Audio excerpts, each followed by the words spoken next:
I think the meaning of good design has evolved over the last 60 years. We're now, as a society, so much more conscious of what the world needs, what humanity needs.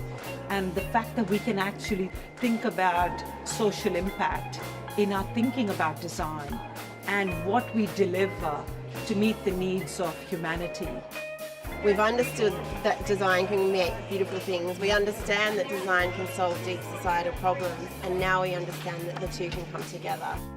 Design has finally been kind of recognized as a very powerful tool for enhancing life and a general well-being.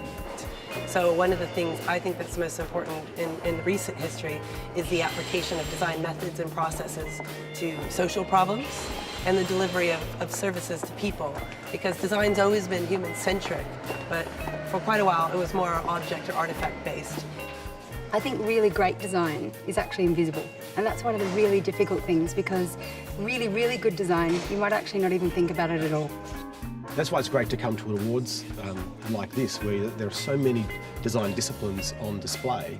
You start to get a feel for how those standards transcend individual categories or industry sectors or kinds of products and become quite pervasive in our lives and set a standard which is, increasingly challenging for companies to meet.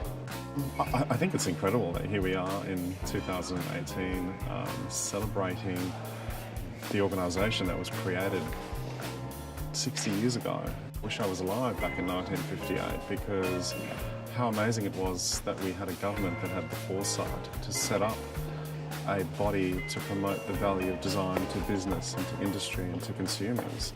And here we are, 60 years later, and government don't get it to the level that they should. We also have to recognise that we've seen government step back from seeing design as important, and I think that's a real tragedy, because we're failing to optimise where we could be. Design has changed dramatically over the last 60 years. We've moved from an industrial revolution to a technical revolution. I still believe that we missed the point of what we really should be doing, and that is looking for solutions that makes people's lives better. And people should be all people, not just people who can afford to buy technology. There's this realization where we can't create things alone. No one person can really solve everything by themselves. And so everything in this room is this intersection of all of these different expertise and the people that we're designing for coming together.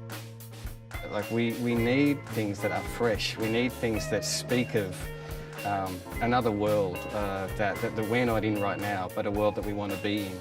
Good design improves and betters humanity, and I think that should be our driving force.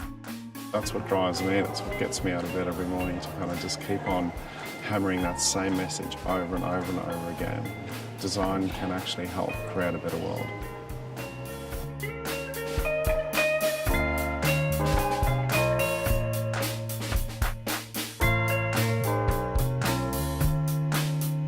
I think if you had to focus on one word for good design, it would be intentional. It's desirability.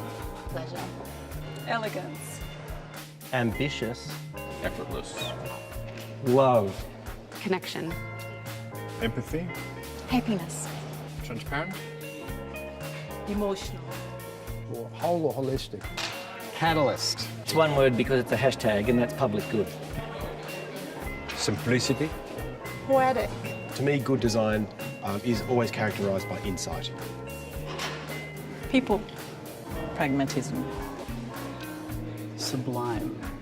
Simple, delightful, appropriate, humorous, I already said simple, didn't I?